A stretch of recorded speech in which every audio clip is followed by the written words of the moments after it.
Bakit mas maraming nagsasabi na mas masaya yung childhood ng mga batang 90s kaysa sa ngayon? Bakit mas maraming nagsasabi na yung mga batang 90s mas swerte sila kasi mas masaya yung mga naging childhood experiences nila? Simple lang. Mga batang 90s, pakinggan nyo to. Lapit ka konti. Nung panahon natin hindi pa uso cellphone. Hindi pa uso yung puro Mobile Legends, lalaro ka sa cellphone, manonood ka sa cellphone. Lahat ng laro natin nung bata tayo puro physical. Naalala mo pa ba yung lalabas ka sa hapon para lang makipaglaro sa mga kaibigan mo? Yung tipong nababadrip ka na kasi nabuburot ka na sa laro, pero tuloy ka pa rin kasi masaya ka makipaglaro sa kanila. Yung tipong lalabas ka ng alas 3 ng hapon hanggang alas 6, hindi ka na pwedeng magpagabi kasi mapapalo ka. Pero yung maiksing oras na yun para makapaglaro ka, pakiramdam mo ang haba-haba na. Naalala mo pa ba? Paggaling mo sa eskwela, madaling-madali ka kasi may papanoorin ka pa. Oo, kasi yung mga palabas sa TV noon, puro pambata pa.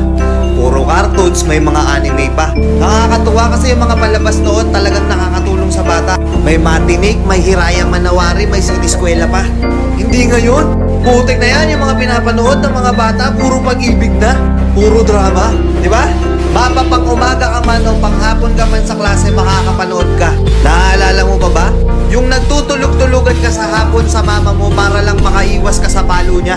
O teka, naririnig mo ba yun? Oo, paulan na.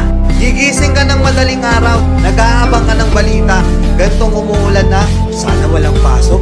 Yung tipong kahit hindi pa nag-a-announce sa balita, pag lumakas yung ulan ng ganyan, anak, huwag ka nang pumasok. Manood ka na lang sa TV ha. Makikipagtampisaw ka sa ulan kasama ibang mga bata. Nakakamiss yung mga panahong wala ka pang pinoproblema.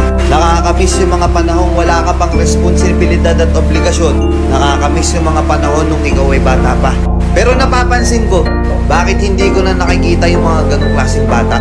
Sa tuwing lumalabas ako, napapansin ko napakatahimik na ng iskinita. Hapon na, oras na ng paglalaro nila. Pero bakit ganon wala ng mga bata? Nasa na sila? Na-focus na sa kaka-cellphone. Hindi na lumalabas ng bahay. Mas minaigi na lang nilang mag-cellphone at manood ng mga bagay na wala namang kakwenta-kwenta. Iba na talaga panahon ngayon, no?